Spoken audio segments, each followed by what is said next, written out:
मुजफ्फरपुर जिले के अंदर प्रदूषण पर नियंत्रण नहीं होने का कई कंपनियों का विस्तार एक मूल कारण है।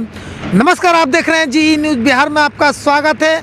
और आज हम इस खबर को जो दिखाने जा रहे हैं आपको हैरान कर देने वाली खबर है। और खबर यह है कि मुजफ्फरपुर ज़िले में प्रदूषण नियंत्रण कहीं से भी दूर दूर तक नज़र नहीं आ रहा है, और जिसके कारण जो है मानव शरीर के ऊपर इसका खासा असर देखने को मिल रहा है।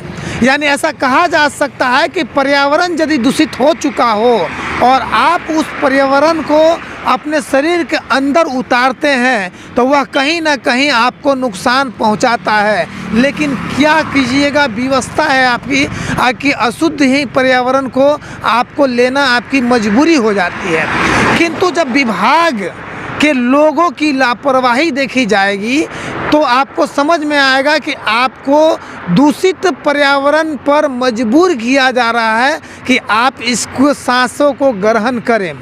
आज हम बताने जा रहे हैं मुजफ्फरपुर ज़िला के कांटी और मोतिहारी रोड पर हम हैं, और ईंट कंपनियों के बारे में हम बताने जा रहे हैं। आप हमारे सामने देख रहे होंगे कि यह जो बॉयलर धुआं निकाल रहा है, यह जो फ्लाईएश का जो बॉयलर जो है जो धुआं निकाल रहा है, जो ईंट निकाल रही हैं, इनकी जो धुएं का असर है ये सीधा पर्यावरण को अटैक करता है। और पर्यावरण को जब अटैक करता है तो ये पर्यावरण की जो ऑक्सीजन है मानव शरीर पर कितना नुकसान पहुंचाता है। जबकि फ्लाईएश का जो ईंट बनाना है उसके लिए सरकार ने भी कई तरह की सुविधा बनाया हुआ है, और यहाँ तक कि कई राज्यों में मिट्टी के ईंट पर प्रतिबंध लग चुका है। लेकिन बिहार सरकार के खनन विभाग जो है आज भी इस पर प्रतिबंध नहीं लगा रही है। जहाँ तक की बात करें तो आज मिट्टी का ईंट जो है लगभग 15 रुपया यानी 12 से 15 रुपये का एक ईंट पड़ता है। यानी ये कहा जा सकता है कि गरीबों के लिए एक घर बनाना बहुत मुश्किल है। और इतनी महंगी ईंट इस बॉयलरों से बनकर तैयार होती है, और इसके लिए किसानों की कृषि भूमि की भी क्षति होती है। यानी ये कहा जा सकता है कि खनन भूमि का भी खनन होता है। और सवाल ये बनता है कि इसी जगह पर पंसलवा क्षेत्र में पर्यावरण को लेकर लगभग 400 मिलों को बंद किया गया, और वह इसलिए बंद किया गया क्या है कि ऐसे तो आप जिला परिषद के पूर्व प्रत्याशी भी रह चुके हैं, और प्रेजेंट टाइम में आपके मात्र एक पत्र से लगभग 400 मिलों बंद हो गया। मुजफ्फरपुर ज़िला के ही मामला है ये।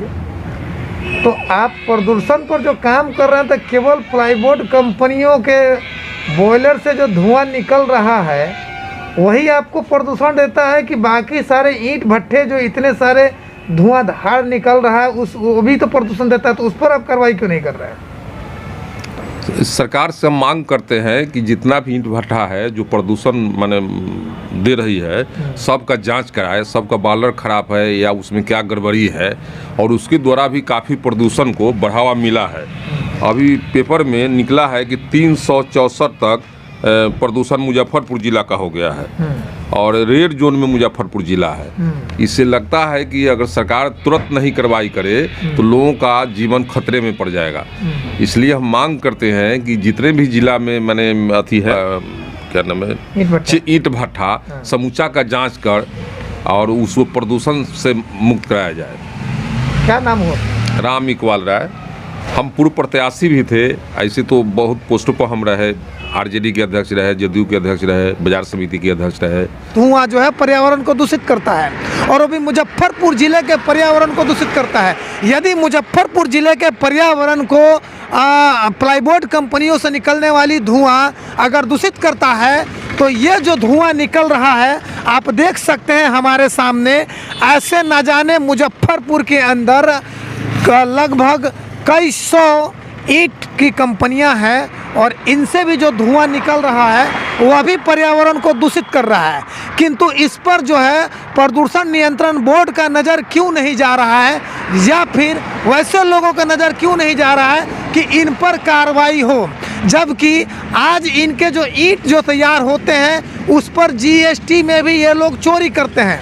यानी यह जो है खनन विभाग के यह समझ नहीं पाती है कि एक ईंट पर जीएसटी कितना लेना है, और विदाउट जीएसटी जो है लोगों को ईंट दिया जाता है और उसकी कीमत कहा जाए तो 12 से 15 हज़ार रुपया लगभग, यानी 12 से 15 रुपये एक ईंट पड़ता है, और वहाँ जीएसटी के साथ भी छेड़छाड़ किया जाता है। यहाँ तक कि कोयले की भी अभी प्रेजेंट टाइम में इतनी अभाव चल रही है बिहार में कि बिजली कंपनियों को भी समय के साथ कोयला उपलब्ध नहीं हो रहा है, और फिर भी बेरोक टोक और यहाँ पर ईंट भट्ठा मालिकों की मनमानियाँ चल रही हैं, और प्रदूषण नियंत्रण बोर्ड की मिली भगत से ये सब कुछ हो रहा है। यहाँ जो लेबर काम कर रहे हैं उनके साथ भी कोई सेफ्टी बेल्ट नहीं है, यानी किसी तरह का अगर कोई दुर्घटना हो जाती है तो बस लीपा पोती करके सिस्टम में बैठे पदाधिकारियों के साथ समझौता कर लिया जाता है, लेकिन दैनिक मजदूरी करने वाले उस लेबर को न्याय नहीं मिल पाती है। मैं दर्शकों से कहूँगा कि आप इस खबर को इतना अधिक से अधिक शेयर करें कि अंधी बहरी गूंगी सरकार और प्रदूषण नियंत्रण बोर्ड के पास यह खबर पहुँचे और तमाम मुजफ्फरपुर में चल रहे ईंट भट्ठे मालिकों पर कार्रवाई हो सके, और यह जो प्रदूषित कर रहे हैं एरिया पर उस पर प्रतिबंध लगाया जा सके। ग्राउंड रिपोर्टिंग पर जी न्यूज़ बिहार, धर्मचंद।